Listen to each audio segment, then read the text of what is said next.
الحمد للہ رب العالمین والصلاة والسلام علی سید الانبیاء والمرسلین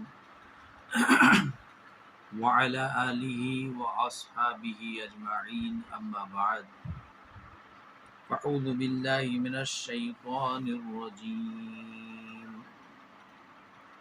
بسم اللہ الرحمن الرحیم منها خلقناكم وفيها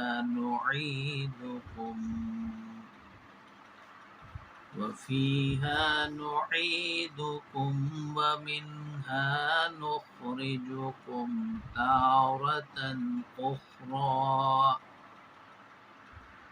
وَلَقَدْ أَرَيْنَاهُ آيَاتِنَا كُلَّهَا فَكَذَبَ وَأَبَى قَالَ أَجِئْتَنَا لِتُخْرِجَنَا مِنْ أَرْضِنَا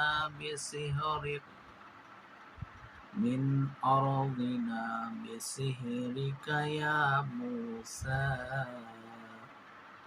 صدق اللہ العظیم۔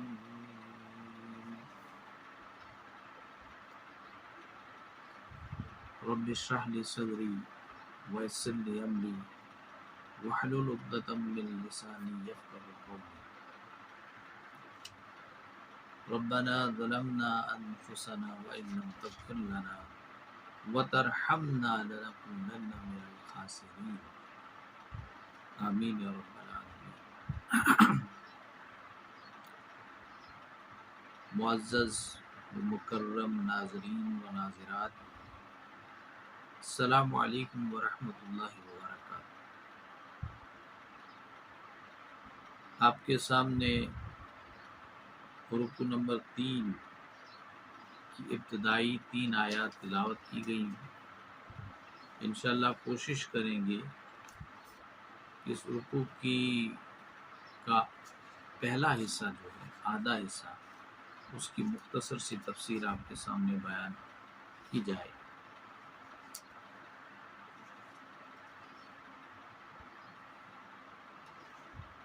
موسیٰ علیہ السلام اور فرعون کا قصہ جو ہے وہ بیان ہو رہا ہے۔ موسیٰ علیہ السلام کو اللہ تعالیٰ نبوت سے سرفراز کرتے ہیں، اور اس کے بعد اذهب الی فرعون، کہ تم فرعون کی طرف جاؤ، وہ بہت سرکش ہوا ہے، ظلم و زیادتی پر اتر آیا ہے، میری نافرمانی کرنے لگا ہے، اور میری مخلوق پر بھی ظلم اور زیادتی کے پہاڑ توڑ رہا ہے۔ گویا کہ وہ حدود سے نکل چکا ہے۔ تو اللہ تعالیٰ نے موسیٰ علیہ السلام کو فرعون اور اس کی قوم کی طرف مبعوث کیا، اور حکم ہوتا ہے موسیٰ علیہ السلام کو کہ تم جا کر فرعون کے دربار میں جا کر اسے دعوت دو، اللہ کی دعوت دو، اس پروردگار کی دعوت دو جو اس کا خالق ہے، جو اس کا مالک ہے، حقیقی اقتدار جس کے پاس ہے، حقیقی مالک جو ہے، اس کی طرف دعوت۔ تو موسیٰ علیہ السلام جو ہیں وہ فرعون کے دربار میں جاتے ہیں، اپنے بھائی کو بھی لے کر، حضرت ہارون علیہ السلام کو لے کر۔ یہ بھی آپ کو معلوم ہے کہ حضرت ہارون علیہ السلام کے متعلق حضرت موسیٰ علیہ السلام نے اللہ سے دعا کی تھی، اور وہ دعا قبول ہوئی تھی، اور حضرت ہارون علیہ السلام کو بھی نبی بنایا گیا تھا۔ اس لیے تفسیر ابن کثیر میں یہ لکھا گیا ہے کہ تاریخ انسانی میں اگر کسی بھائی نے اپنے بھائی کو سب سے زیادہ فائدہ دیا ہے، وہ موسیٰ علیہ السلام نے اپنے بھائی ہارون کو دیا، کیونکہ نبوت کوئی عام شے نہیں ہے، ایک بہت بڑا اعزاز ہے، اور وہ اعزاز حضرت ہارون علیہ السلام کو موسیٰ علیہ السلام کی دعا کی وجہ سے ملا۔ تو فرعون کے دربار میں یہ دونوں بھائی جاتے ہیں اور وہاں فرعون کے ساتھ مکالمہ ہوتا ہے، اور بڑی زبردست آیت ہے جب فرعون جو ہے ان سے سوال کرتا ہے قال فمن ربکما یا موسیٰ، کہ موسیٰ علیہ السلام تمہارا رب کون ہے؟ اصل میں رب تو میں ہوں، میں اس مصر کا مالک ہوں، اب کس رب کی دعوت تم دے رہے ہو؟ ذرا ہمیں بھی بتلاؤ کہ وہ رب کون ہے۔ بڑی ہی نہایت ذو معنی آیت ہے، زبردست آیت ہے۔ میں تو یہ ریکمینڈ کرتا ہوں کہ اس آیت کو ازبر ہونا چاہیے۔ یہ جو آیت، اس کا جواب جو دیا ہے حضرت موسیٰ علیہ السلام نے، اور ہم بھی یہ آیت جو ہے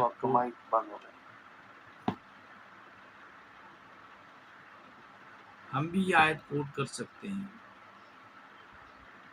کسی کو دعوت دیتے وقت۔ تو جب فرمایا گیا ربکما فمن ربکما یا موسیٰ، تو موسیٰ علیہ السلام نے جو جواب دیا، قال ربنا الذی اعطی کل شیء، کہ ہمارا رب وہ ہے جس نے ہر چیز کو اس کی کل شیء خلقہ، اس کی اصلی شکل و صورت ادا کی ہے، ثم ہدی، پھر اس کی رہنمائی کی ہے۔ گویا کہ دنیا کی ہر چیز جس شیپ اینڈ سٹرکچر میں ہے وہ اس کے کام کے لیے موضوع ہے، اور وہ اللہ کی طرف سے ادا کرنا ہے۔ تو اسی اللہ نے ہمیں بھیجا ہے جس نے تجھے بھی پیدا کیا ہے اور دنیا کی ہر شے کو تخلیق کیا ہے۔ تو اللہ کے رب ہونے کی دلیل کو واضح کیا جا رہا ہے۔ اس کے بعد والی آیت بھی جو ہے، اور یہ جو رکوع ہے اس سے پہلے والے رکوع کی سیکنڈ لاسٹ آیت، جس میں فرمایا جا رہا ہے کہ وہ اللہ وہ ہے جس نے زمین کو مہادہ بنایا ہے، بچھونا بنایا ہے، آسمان سے بارشیں نازل کی۔ اگر کوئی ملحد ہوگا جو مذہب سے بالکل بیزار ہو چکا ہے، جو اللہ کا انکاری ہو چکا ہے، اللہ کے وجود کو تسلیم نہیں کر رہا ہے، اسے کیسے سیٹسفائی کیا جائے؟ اس کی سیٹسفیکشن کا بھی بہترین جو ذریعہ ہے وہ قرآن مجید ہے۔ اور بہت سارے ملحد ایسے ہیں جنہوں نے، کیونکہ اصل ملحد جو ہوتا ہے اس کا تضاد اللہ کی ذات کے ساتھ ہوتا ہے۔ باقی وہ سورج بھی دیکھتا ہے، آسمان بھی دیکھتا ہے، زمین بھی دیکھتا ہے، اس کے اخلاق بھی اچھے ہو سکتے ہیں، اس کے معاملات بھی اچھے ہو سکتے ہیں، لیکن اللہ کا انکاری ہے، اللہ کے وجود کو تسلیم نہیں کر رہا ہے۔ تو اللہ تعالیٰ نے جو انتظام اور انصرام کیا ہے نبوت اور رسالت کا، اس کا مقصد یہ ہے کہ لوگوں کے اندر اللہ کے تعارف کو عام کیا جائے اور لوگ اللہ کے وجود کو تسلیم کریں، اللہ کے خالق اور مالک کے ہونے کو تسلیم کریں۔ کیونکہ شیطان نے پوری دنیا کو ایک راستے پہ ڈال دیا ہے، اصل راستے سے ہٹا کے ایک دوسرے راستے پہ چلانا شروع کیا، اور ان کو یہ پٹی پڑھاتا جا رہا ہے کہ کوئی اللہ نہیں ہے، جو کچھ بھی ہے تم ہو اور تمہارا وجود ہے، اور یہ جو باقی اسباب زندگی ہیں یہی سب کچھ ہے، یہ ریسورسز ہی سب کچھ ہے، ان کی اہمیت اسی کی ہو جاتی ہے۔ تو ملحد جو ہوتا ہے اس کا بہترین جو اطمینان کا ذریعہ ہے وہ قرآن مجید ہے، اگر قرآن کو پڑھے گا۔ تو اس کا مطلب یہ بھی ہو سکتا ہے اگر قرآن کی آیات کو کوٹ کر کے ملحد کو جو ہے سیٹسفائی کیا جا سکتا ہے۔ تو یہاں پر یہ جو آیات ہے، یہ جو میں نے آیت پڑھی ابھی، جو اس رکوع کی آخری آیت ہے، یہ بھی اوپر سے ایک سلسلہ جاری ہے، اس لیے ضروری معلوم ہوتا تھا تاکہ پہلے اس کو واضح کیا جائے، بعد میں باقی آیات سمجھ میں آئیں گی کہ بات کیا ہو رہی ہے۔ اب اللہ کی ربوبیت کی دلیل دی جا رہی کہ اللہ وہ ہے جس نے زمین کو تمہارے لیے بچھونا بنایا ہے اور آسمان سے بارش نازل کی ہے پروردگار نے، اور وہ اللہ ہی ہے جس نے مختلف قسم کے سبزی کے انواعات جو ہیں وہ زمین سے نکالے ہیں. گویا کہ جو تم کھاتے ہو پیتے ہو یہ سب اللہ کی ہے، اللہ کی عطا کردہ چیزیں. اللہ چاہے تو یہ سب اسباب زندگی بند کر سکتا ہے. تمہاری زندگی گویا کہ تم موت کے منہ میں چلے جا سکتے ہو ہر لمحہ اور لحظہ، لیکن یہ اللہ ہے. یہ انسان کی فطرت جو ہے، انسان کی فطرت میں ہے کہ وہ اپنے محسن کا شکر گزار ہوتا ہے. اسی لیے اسی فطرت کے اس جز کو یہاں پر ابھارا جا رہا ہے تاکہ انسان دیکھیے آپ کے ساتھ اگر کوئی اچھا کام کرتا ہے، چاہے بعض اوقات وہ آپ کا بڑا دشمن بھی ہوگا، لیکن انسان پھر بھی اپنے اندر جو ہے ایک شکر گزاری جو ہے اس کی کیفیت پیدا کرتا ہے، اپنے محسن کا شکر گزار ہو جاتا ہے. صحیح دوسری بات ہے کہ انسان کا دل ہی اتنا سخت ہو، جو انسانوں کا شکر گزار نہیں وہ اللہ کا شکر گزار کیسے ہو سکتا ہے، دوسری بات ہے. لیکن فطرت انسانی کی سطح پہ اگر بات کی جائے تو یہ بات اپنی جگہ ایک عتم، ایک حقیقت کی طرح موجود ہے کہ انسان جو ہے یہ چیز محسوس کرتا ہے. اسی جز کو یہاں پر ابھارا جا رہا ہے تاکہ انسان کو یہ سب چیزیں یاد دلائے جائیں کہ اللہ کی ذات ہی ہے جس نے یہ تمام انعامات سے تمہیں نوازا ہے، اور پھر تم اس کی نافرمانی کرتے ہو، تم اس کی احکامات کو پامال کرتے ہو، تم اس سے منہ موڑ رہے ہو، تم اس کے کلام کی تردید کرتے ہو.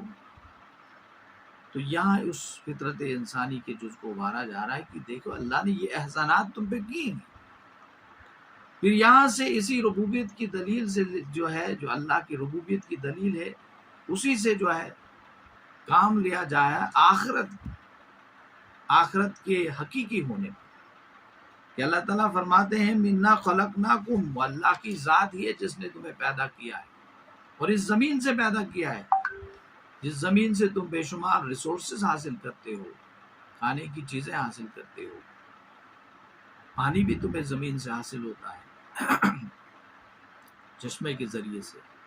تو اللہ تعالیٰ فرماتے ہیں کہ ہم نے تمہیں اسی مٹی سے پیدا کیا ہے، اس زمین سے ہم نے تمہیں پیدا کیا ہے. وَفِيهَا نُعِيدُكُمْ، اور ہم تمہیں اسی میں لوٹا دیں گے. یہ کوئی مشکل کام نہیں ہے، تم مر کے پھر تم اس زمین کے حصے بن جاؤ. وَمِنْهَا نُخْرِجُكُمْ، اور پھر ہم تمہیں نکالیں گے تارةً اخرى، دوسری بات پھر دوبارہ سے تمہیں جو ہے پیدا کریں گے، دوبارہ سے نکالیں گے ہم تمہیں. گویا کہ یہاں پر یہ بتایا جا رہا ہے کہ اللہ تعالیٰ رب ہے. اللہ کی ربوبیت کی دلیل جو ہے فراہم کرنے کے بعد یہ بتایا جا رہا ہے کہ اللہ کا عدل بھی ظہور میں آنا چاہیے کہ وہ لوگ جنہوں نے اس دنیا میں اللہ کی نافرمانی کی ہے انہیں سزا دی جائے گی، اور جن نے فرما برداری کی ہے اللہ تعالیٰ انہیں جنت میں داخل کیا کرے گا، انہیں اس کی جزا دی جائے گی. اللہ تعالیٰ فرماتے ہیں کہ ہم تمہیں دوبارہ زندہ کریں گے، دوبارہ پیدا کریں گے، اور دوبارہ پیدا کرنا ہمارے لیے کوئی مشکل نہیں ہے. قرآن مجید کے دوسرے مقامات پر یہ بات واضح کرتی گئی ہے، اللہ کے لیے مشکل کام نہیں. یہ انسان کو اپنی حقیقت یاد دلائی جا رہی کہ انسان تو اس زمین سے پیدا کیا گیا ہے، اور پھر ہم تمہیں اس زمین میں لوٹا دیں گے، مر کے تجھے پھر زمین میں دفن کر دیا جائے گا. اور دنیا میں مذاہب میں سب سے زیادہ لوگوں کا تصور یہی ہے، وہ مرنے کے بعد انسان کو زمین میں مٹی کے حوالے کرتے ہیں. یہ تو بہت کم لوگ ہیں، یہ تو جلا دیتے ہیں یا پھر ایسے لاش یا نعش کو چھوڑ دیتے ہیں، جو پھر جنگلی جانور یا پرندے وغیرہ جو ہوتے ہیں وہ کو کھاتے ہیں، سکوینجرز. لیکن اکثریت یہ ہے. اب دنیا میں سب سے زیادہ آبادی جو ہے عیسائیوں کی ہے. قبرستان وہ بھی مردے کو اپنے دفن کرتے ہیں، یہودی دفن کرتے ہیں، مسلمان ہم تو دفن کرتے ہی ہیں. تو اکثریت جو ہے اس دنیا کی پاپولیشن کی وہ دفن کرتے ہیں. گویا کہ یہ بات ہر ایک کے ذہن میں ہے کہ مرنے کے بعد انسان کو دفن کر دیا جائے گا، مٹی میں جو ہے واپس اس کے مٹی کے حوالے کر دیا جائے گا. تو اللہ تعالیٰ یہی فرما رہے ہیں ہم تمہیں لوٹا دیں گے، مرنے کے بعد تمہیں گویا کہ اس مٹی کا حصہ بننا ہے، اور پھر دوبارہ سے تمہیں کھڑا کیا جائے گا. یہ گویا کہ ایک ایسے انسان کے ساتھ مکالمہ ہو رہا ہے کہ جو مذہب کو نہیں مانتا، جو اللہ کے وجود کو تسلیم نہیں کرتا. تو ہم بھی اگر ہم نے دعوت دینی ہے تو ان چیزوں کا خاص خیال رکھتے ہوئے جو جس کو ہم دعوت دے رہے ہیں اس کو سیٹسفائی کر سکتے ہیں. اللہ کے وجود کا بہترین تعارف جو ہوتا ہے وہی ایک ملحد کو سیٹسفائی کر سکتا ہے. باقی ہم کتنے دلائل اور کتنے لاجک اس کے سامنے پیش کریں گے وہ مشکل سے ہی ٹس سے مس ہو سکتا ہے. لیکن ایک ملحد کے لیے سب سے بہترین جو دوائی ہے وہ اللہ کے وجود کا بہترین تعارف ہے، وہ قرآن مجید پیش کرتا ہے. بعض اوقات انسان جو ہے خود بھی، جو لوگ، اب ایک امریکہ کے ایک ڈاکٹر تھے، ڈاکٹر لارنس براؤن، ملحد تھے، اللہ کے وجود کو تسلیم نہیں کرتے تھے، مذہب کو نہیں مانتے تھے. یقین تھا میرے پاس اسباب زندگی ہے، ریسورسز ہیں، وافر مقدار میں سب کچھ مہیا ہے، اس کے بلبوتے پہ زندگی گزاروں گا، جو چیز میری چاہت ہوگی، میری چاہت کی لسٹ میں ہوگی، اس کو حاصل کروں گا ایٹ اینی کاسٹ. وہ خود اپنی میں لکھتا ہے، اس کی کنورجن کی سٹوری جو ہے کہ میں مسلمان کیسے بنا. ایک بڑا معروف سائنسدان تھا امریکہ کا، میڈیکل ڈاکٹر تھا. اس نے کہا کہ جب میری 2 بچیاں ہیں، میری دوسری بچی جو تھی اس کی پیدائش کے وقت جب ڈاکٹرز نے اس کی بیوی کا آپریشن کیا، وہ بچی جو ہے پیدا ہو گئی. ڈاکٹرز نے کہا کہ یہ بچی جو ہے اس کی ایک رگ جو ہے وہ بلاک ہے اور وہ بڑے مشکل سے ہی کھل سکتی ہے، گرافٹنگ کے ذریعے سے اسے کھولا جا سکتا ہے، اور یہ جو آپریشن ہوگا اس کے سکسیسفل ہونے کے چانسز جو ہے 0 کے برابر. ہو بھی سکتا ہے، نہیں بھی ہو سکتا ہے، زیادہ چانسز انسکسیسفل کے. اس نے کہا کہ ہر ہسپتال میں مغرب میں ایک پریئر ہال ہوتا ہے، وہاں پر جا کر اس نے اللہ سے دعا کی کہ اے وہ وجود جس کو آج تک میں نے نہیں مانا، انکار میں نے کیا، اگر ہے تیرا وجود تو اس معاملے میں میری مدد فرما. بہرحال یہ طویل قصہ ہے، بات مختصر کرتے ہیں. واپس پلٹتا ہے تو دیکھتا ہے کہ ڈاکٹرز نے اس خوشخبری دے دی کہ جناب آپ کی بچی کی جو رگ بند تھی وہ بالکل کھل چکی ہے اور بلڈ فلو کر رہا ہے اپنی اچھی اس ویلوسٹی کی، جو اس کی رفتار تھی اس کے ساتھ، اور پورے جو آرگنز ہیں ان تک بلڈ آسانی کے ساتھ پہنچ رہا ہے، اب آپریشن کی ضرورت نہیں. اس نے یہ بھی کہا، قسم کھائی کہ میں سب سے بہترین مذاہب جو دنیا کے ہیں اس کا مطالعہ کروں گا، مذاہب کے ذریعے سے ہی اللہ کا تصور تو حاصل ہو سکتا ہے، اور اللہ تیرا تعارف حاصل کروں گا جو بہترین مذہب ہوگا. بدھ مت کو پڑھا، ہندو مت کو پڑھا، عیسائی تو آلریڈی وہ تھا پہلے گھرانے میں، عیسائیت کو بھی پڑھا، لیکن بعد میں جو ہے قرآن مجید پڑھا، اور اس قرآن مجید کو پڑھنے کے بعد اسلام قبول کیا. تو یہ بات ہے کہ قرآن مجید ہی بہترین جواب ہے پوری دنیا کے لیے، پوری انسانیت کے لیے. اس لیے قرآن مجید کو ہمیں سمجھنا ہے، اس کو پڑھنا ہے، درس قرآن میں شامل ہونا ہے، باقی لوگوں کی دعوت دینی ہے. آج جو ہے دور بالکل، میں اکثر کہہ چکا ہوں، بارہا کہتا ہوں کہ آج دنیا داری کا دور ہے. لوگ اب دنیا میں مشغول ہیں، اس قرآن کے لیے رونے والے بہت کم لوگ ہیں، تڑپنے والے بہت کم لوگ ہیں. دنیا کے لیے رونے والے بہت کم ہیں، اس اللہ کے نبی کی محبت میں تڑپنے والے بہت لوگ کم ہیں. بہت 0 کی تعداد تک پہنچ چکے ہیں شاید. اس بداء الاسلام غریباً، یہ اسلام غریب ہوگا، یہ غربت سے ہی اٹھا تھا، یہ اسلام آج غریب ہو رہا ہے، قرآن آج غریب ہو رہا ہے. آپ دیکھ رہے ہیں ہماری مجالس کن موضوعات کی ارد گرد گھومتی ہے. قرآن کی کہیں بات نہیں، اسلام کی کہیں بات نہیں، ایمان کی کوئی بات نہیں. ہم بھولے بیٹھے ہیں. اب البیان کے ذریعے سے اگر قرآن مجید کو پھیلانے کا ایک ذریعہ جو ہے، یہ ایک موقع فراہم ہو رہا ہے، تو ہمیں اس سے استفادہ حاصل کرنے کی کوشش، استفادہ کرنا چاہیے، اور اس کے ذریعے سے اس میسیج کو عام کرنا چاہیے، قرآن مجید کے پیغام کو. اس لیے آپ سے گزارش کرتا ہوں کہ آپ کو جو میسیج ملتا ہے کم از کم اپنے جتنے بھی دوست ہیں ان تک یہ میسیج ضرور پہنچائیے. اب ان سے ملاقات کرتے ہیں، ان کو اس البیان کا تعارف دیجیے کہ قرآن مجید کے دروس کا اہتمام کیا جاتا ہے، صبح اتنے بجے فلاں وقت جو ہے آپ کو اس میں شرکت ضرور کرنی ہے۔ دیکھیے یہ وہ دور ہے کہ آج سب سے زیادہ جس چیز کو نظر انداز کیا جا رہا ہے وہ اسلام کو نظر انداز کیا جا رہا ہے۔ اور کون نظر انداز کر رہے ہیں؟ ہم نظر انداز کر رہے ہیں۔ ہمارے گھروں میں اسلام کی بات نہیں ہوتی، ہماری مجلسوں میں اسلام کی بات نہیں ہوتی ہے، ہماری جو تقریبات ہوتی ہیں اسلام کی بات نہیں ہوتی ہے۔ ہم پسند ہی نہیں کرتے ہیں کہ اسلام کی بات ہوتی۔ یہ المیہ ہے، یہ کوئی عام معاملہ نہیں ہے، بڑا سنگین معاملہ ہے۔ صورتحال بہت خراب اور سنگین تر ہوتی چلی جا رہی ہے، اور ایسا محسوس ہو رہا ہے کہ قرب قیامت کی ساری نشانیاں اب قریب سے قریب تر ظہور ہونے کے قریب پہنچ چکی ہے، بلکہ بہت ساری تو ظاہر ہو چکی ہیں، لیکن ہمیں ٹس سے مس نہیں ہو رہا ہے۔ ہم سوئے ہوئے ہیں تو سوئے ہوئے ہیں۔ سستی اور کاہلی کا شکار یہ پوری امت ہو چکی ہے۔ تو ایک بار پھر گزارش کروں گا کہ موقع ہے، ملتا ہے، اس قرآن کو اس کے ذریعے سے عام کیجئے، البیان کا تعارف عام کیجئے، تاکہ لوگوں تک قرآن مجید کا پیغام پہنچ سکے۔ اس کے بعد والی آیت جو ہے وَلَقَدْ أَرَيْنَاهُ آيَاتِنَا كُلَّهَا، اور ہم نے اس فرعون کو اپنی تمام نشانیاں دکھائی۔ اب مصر میں جانے کے بعد موسیٰ علیہ السلام نے جو معجزات ان کے ذریعے سے ظاہر ہوئے ہیں وہ سب نشانیاں تو تھی، جس کا پیچھے بھی ذکر ہے سورۃ الاعراف وغیرہ میں، وہ سب ظاہر ہو گئی، اور فرعون نے ان کو دیکھا، ان کا مشاہدہ کیا۔ فَكَذَّبَ وَأَبَىٰ، اس نے جھٹلایا اور انکار کیا، اس کے باوجود اس نے کہا کہ یہ سب جادوگری کا نتیجہ ہے، یہ شعبدہ بازی ہے، یہ کوئی معجزہ وغیرہ نہیں ہے، یہ کسی خالق اور مالک کی طرف سے پیدا ہونے والی نشانیاں نہیں ہے، یہ تو اس جادوگر کا کمال ہے۔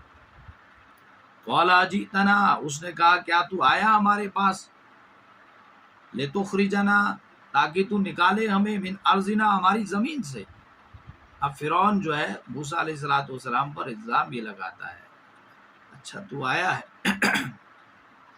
تو آیا ہے اسی لیے تاکہ ہمیں اس زمین سے نکال دے۔ آپ کو معلوم ہے کہ مصریوں کی حکومت تھی وہاں قبطیوں کی، اور بنی اسرائیلی جو ہے وہاں پر غلام ہونے کی حیثیت سے زندگی گزر بسر کر رہے تھے۔ تو اس نے کہا کہ تو آیا ہی ہے، کیونکہ اس سے پہلے بھی تفاسیر میں آیا ہے کہ موسیٰ علیہ السلام جو ہے جب آپ بڑے ہو گئے، نوجوان ہو گئے، تو ایک رمق موجود تھی، ایک رہنمائی کی، یہ اپنی قوم کی رہنمائی کر سکتے ہیں، اس لیے جو ہے ایسی کچھ باتیں کرتے تھے، ایسی کچھ ایکٹیویٹیز کرتے تھے کہ فرعون کو وہ پسند نہیں تھا، اور فرعون نے بین لگا دیا تھا اس شہر میں داخل ہونے کو۔ پھر وہ جو معاملہ ہو گیا ان سے قتل کا، پھر تو آپ علیہ السلام کو وہاں سے چلنا پڑا مدین کی طرف۔ تو یہ معاملہ تھا کہ حضرت موسیٰ علیہ السلام ایک رہنما کی حیثیت سے قوم میں پہلے سے ابھر رہے تھے، اور فرعون کو پہلے سے وہ خطرہ موجود تھا، لیکن جب آپ بے دھڑک ہو کے جو ہے بغیر کسی خوف کے جو ہے حضرت موسیٰ علیہ السلام فرعون کے دربار میں حاضر ہوتے ہیں اللہ کی آیات کے ساتھ، تو اب تو فرعون نے سیدھا کہا بغیر کسی اور دوسری گفتگو کے کہ تو آیا ہی ہمیں اپنی اس جو سیاسی باغ دوڑ ہمارے پاس ہے اس سے خارج کرنے کے لیے۔ اور تاریخ میں ایسا ہوا ہے کہ جتنے بھی لوگ جو ظالم رہے ہیں، سفاک رہے ہیں، انہوں نے اہل حق پر یہی الزام تراشی کی ہے کہ تم لوگ جو ہے ہمیں اپنی زمین سے نکال دینا چاہتے ہو، ہمارے اقتدار کے بھوکے ہو تم، جیسے کہ مصر میں ہوا۔ اب جو ہے وہاں پر سید قطب شہید رحمۃ اللہ علیہ تھے، اور باقی دوسرے حضرات جن نے وہاں پر کام کیا ہے، اور جو تحریک وہاں پر چلی تھی اس پر انہوں نے الزام تراشی کی کہ یہ لوگ جو چاہتے ہی کہ ہمیں اس سیاسی اقتدار سے ہٹا کر اپنا اقتدار قائم کرنا، حالانکہ وہ حق کی دعوت پیش کر رہے تھے، قرآن کی دعوت پیش کر رہے تھے، لیکن انہوں نے اس کے ساتھ جو ظلم و زیادتی کی وہ سب عیاں ہے، وہ سب آج بھی ہم دیکھ رہے ہیں۔ آج کس نوعیت کا ظلم و زیادتی جو ہے وہاں پر جو ظالم فرعون بیٹھا ہوا ہے وہ آج کر رہا ہے۔ تو یہ الزام پہلے سے تاریخ میں ان لوگوں نے چلا، اور رسول اکرم صلی اللہ علیہ وسلم کے متعلق بھی ایسا ہی معاملہ لوگوں نے اختیار کیا ہوا تھا، آپ پر بھی یہی الزام تراشی کی جا رہی تھی۔ بِالسِّحْرِ کا یا موسیٰ، اپنے جادو کے ذریعے سے تم ہمیں ہٹانا چاہتے ہو اقتدار سے، لیکن اپنے جادو کے ذریعے سے۔ گویا کہ فرعون پھر بھی ان کو جو ہے جادو گرداننے کی کوشش کر رہا کہ یہ جادوگر ہے، لوگوں میں یہ بات عام کرنا چاہتا تھا۔ بادشاہ بات کر رہا ہے، اس کی بات تو پھیل جاتی ہے۔ یہ لوگ جو ہیں، یہ موسیٰ علیہ السلام جو ہے یہ بہت بڑا جادوگر ہے، اور اپنے جادو کے ذریعے سے ہمیں جو ہے قبطیوں کو، فرعونیوں کو اس سے جو ہے اپنے ملک سے نکال دینا چاہتا ہے، دربدر کرنا چاہتا ہے۔ فَلَن نَّأْتِيَنَّكَ، بس ضرور ہم تیرے مقابلے میں لائیں گے، بِسِحْرٍ مِثْلِهِ، ایک جادو اس جیسا، جو جادو تیرے پاس ہے اسی جیسا جادو جو ہے ہم تیرے مقابلے میں لائیں گے۔ فَاجْعَلْ بَيْنَنَا، پس مقرر کر ہمارے درمیان، وَبَيْنَكَ، اور اپنے درمیان، مَوْعِدًا، ایک وعدہ وقت، ایک موعود وقت موعود جو ہے مقرر کر، لا نخلفہ، ہم اس کے خلاف نہ کریں، پھر اس میں کسی قسم کی جو ہے خلاف ورزی نہ ہو۔ ایک وقت موعود، ایک مقام موعود کو تعین کیا جانا چاہیے کہ جہاں پر مقابلہ ہو سکے گا۔ نحنو لا تخلفو، نحنو، ہم اس میں کوئی خلاف نہیں کریں گے، اس کی خلاف ورزی نہیں کریں گے۔ جو مقام منتخب ہوگا، جو وقت متعین ہوگا، وہی مقام ہوگا، وہی وقت ہوگا۔ ولا انت مکانا سوا، اور ایک ہموار میدان میں مقابلہ ہوگا۔ مقابلہ جو ہونا چاہیے ایک ہموار میدان میں ہونا چاہیے، جہاں پر زیادہ سے زیادہ لوگ جو ہے جمع ہو سکتے ہیں۔ اب فرعون کہہ رہا ہے، قال موعدکم، اس نے کہا تمہارا وعدہ جو ہے۔ اب موسیٰ علیہ السلام کہہ رہے ہیں فرعون سے، ٹھیک ہے، تم جیسے بھی چاہتے ہو ہمارا مقابلہ کرنا، جس طریقے سے چاہتے ہو کرتے آؤ، ٹھیک ہے۔ قال موعدکم، تمہارا وعدہ ٹھیک ہے، یوم الزینتی، اور وہ جو ہے ہم میلے کا دن جو ہے، ان کے ہاں 2-3 میلے ہوا کرتے تھے فرعونیوں کے ہاں، ہر سال جو منایا کرتے تھے۔ بعض حضرات لکھتے ہیں عاشورہ کے دن منایا کرتے تھے، بعض حضرات لکھتے ہیں کہ عید جیسے قسم کے تہوار تھے۔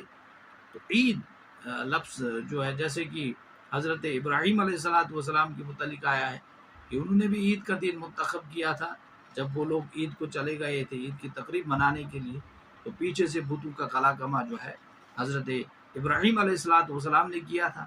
تو یہاں پر بھی اسی قسم کا میلہ تھا یا عید تھی، واٹ ایور، جو بھی ایک تقریب خاص تھی۔ تو اس تقریب کی خاص کے دن کو متعین کیا گیا، منتخب کیا گیا کہ اس دن جو ہے مقابلہ ہوگا موسیٰ علیہ السلام کا اور فرعون کا۔ وَأَن يُحْشَرَ النَّاسُ ضُحًى، اور یہ کہ لوگ دن چڑھے جمع ہو جائیں گے، ضحیٰ، جب دن چاشت کے وقت جو ہے لوگ جمع ہو جائیں گے، تاکہ جو ہے مقابلے کے بعد اندھیرا نہ چھا جائے۔ اب شام کے وقت مقابلہ ہوتا، اندھیرا چلے جاتا، اندھیرا چھا جاتا، لوگ کیسے دیکھ سکتے تھے کہ کون جیتا کون ہارا اور کیا کچھ کیا جا رہا ہے۔ تو اس لیے جو ہے ضحیٰ کا وقت جو ہے وہ منتخب کیا گیا۔ موسیٰ علیہ السلام فرما رہے ہیں، فتولا، پھر لوٹ گیا فرعون لوٹ گیا، واپس لوٹ گیا، فجمع، اور اس نے جمع کیا، قیدہ، اپنا داؤ سامان جو بھی کچھ تھا، ثم آتا، پھر آیا۔ اب وہ لوٹ گیا اور جمع کیا اس نے اپنے جادو کا سامان، جو بھی اس کا، گویا کہ اس نے مشورہ کیا اپنے لوگوں کے ساتھ، اب کیا کیا جانا چاہیے۔ اس شخص سے ہم نے ایسے ایسے کہا، اب اس نے ایسے کہا ہے، تو اب کیا اس کا سولوشن کیا ہونا چاہیے، ہم کس طرح سے اس کا مقابلہ کر سکتے ہیں، اس کو اوور کم کر سکتے ہیں۔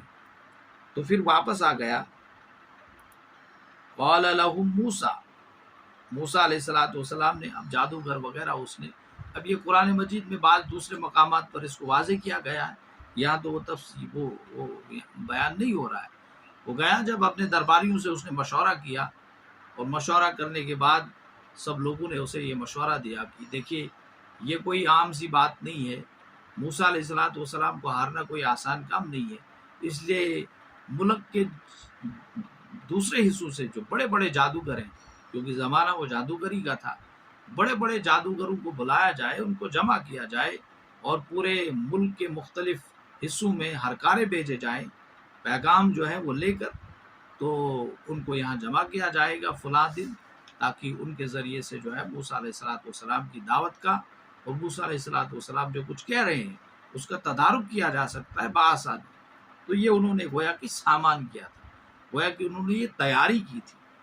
پھر موسیٰ علیہ السلام اب آ گئے، وہ سب کچھ پورا ہو گیا، اب جادوگر بھی جمع ہو گئے، درباری بھی لوگ جمع ہو گئے، وہ دن بھی آ گیا، اور ایک جو میدان میں سب لوگ جمع ہو گئے، بادشاہ کا تخت لگ گیا وہاں پر، درباری سب لوگ جو ہے وہاں پر موجود تھے۔ قال لهم موسیٰ، تو موسیٰ علیہ السلام نے ان سے کہا، وَيَلْكُمْ خرابی ہو تم پر، وَلَا تَفْتُرُوا عَلَى اللَّهِ، نہ گڑو اللہ پر جھوٹ، کذباً، گویا کہ اللہ کے ساتھ کسی کو شریک مت ٹھہراؤ، تم پر خرابی ہو، تمہارا نیست و نابود ہو جائے، تہس نہس ہو جاؤ تم، فَيُسْتِحْتَكُمْ بِعَذَابٍ، کہ وہ ہلاک کر دے تمہیں عذاب سے، تم یہ جو کام کر رہے ہو، اللہ کے ساتھ شریک ٹھہرا رہے ہو، تو اس کی وجہ سے تمہیں ہلاک کر دیا جائے گا۔ یُسْتِحْتَكُمْ کہتے ہیں کہ جو ہڈی ہوتی ہے اس سے گوشت کے نوچنے کو، گویا کہ تمہیں سخت ترین عذاب میں مبتلا کیا جا سکتا ہے، تم نے ایسے ہی سمجھ لیا ہے، اپنے خالق کی نافرمانی کرتے ہو ایک، اور پھر ساتھ میں شرک کرتے ہو، اللہ کو مانتے ہی نہیں ہو، ایک تو تم سے اتنے اغراء ہوتے ہیں، اتنا ظلم و زیادتی ہوتی ہے، اور اس کے باوجود تم جو ہے اللہ کے ساتھ دوسرے وجود کو تسلیم کرتے ہو۔ وقد خواب من افطرا، اور وہ نامراد ہوا وہ جھوٹا، اور جس نے جھوٹ باندھا وہ نامراد۔ موسیٰ علیہ السلام کہہ رہے ہیں کہ جو بھی جھوٹ کرے گا وہ ناکام ہوگا، نامراد ہوگا۔ وہ ان سے کہہ رہا ہے تم جھوٹے ہو، تمہارا سب کچھ یہ تیاری ہے جھوٹ پر مبنی ہے، تمہارا سارا انتظام جھوٹ پر مبنی ہے۔ تو انشاءاللہ جھوٹ کی جو منزل ہوتی ہے، جھوٹ کا جو مقدر ہوتا ہے، وہ ناکامی اور نامرادی ہوتی ہے۔ انشاءاللہ باقی آیات کی تفسیر جو ہے کل آپ کے سامنے مختصراً پیش کی جائے گی۔ وآخر الدعوانا ان الحمد للہ۔